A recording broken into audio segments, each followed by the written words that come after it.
The only way to make sense out of change is to plunge into it, move with it, and join the dance.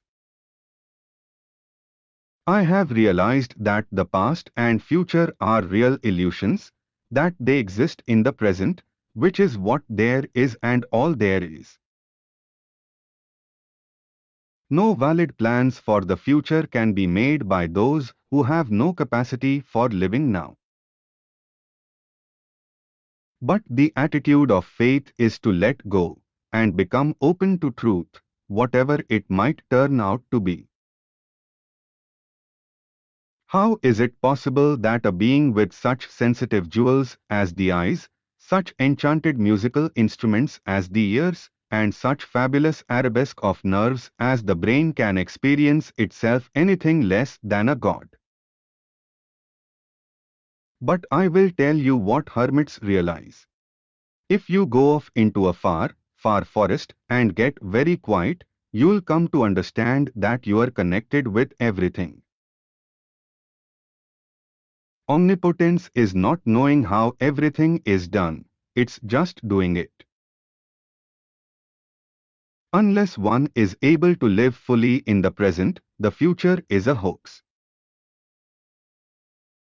What the devil is the point of surviving, going on living, when it's a drag? But you see, that's what people do. But at any rate, the point is that God is what nobody admits to being, and everybody really is. The reason we have poverty is that we have no imagination. There are a great many people accumulating what they think is vast wealth, but it's only money. They don't know how to enjoy it because they have no imagination. A myth is an image in terms of which we try to make sense of the world. But we try to pretend, you see, that the external world exists altogether independently of us. And the attitude of faith is the very opposite of clinging to belief, of holding on. Wars based on principle are far more destructive. The attacker will not destroy that which he is after. The moralist is the person who tells people that they ought to be unselfish when they still feel like egos, and his efforts are always and invariably futile.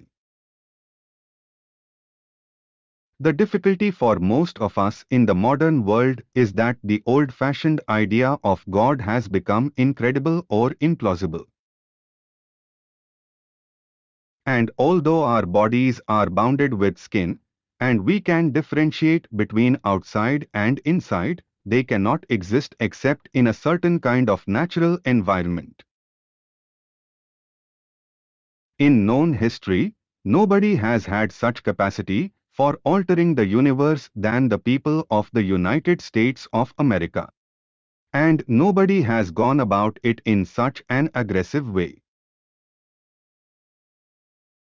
The myths underlying our culture and underlying our common sense have not taught us to feel identical with the universe, but only parts of it, only in it, only confronting it, aliens.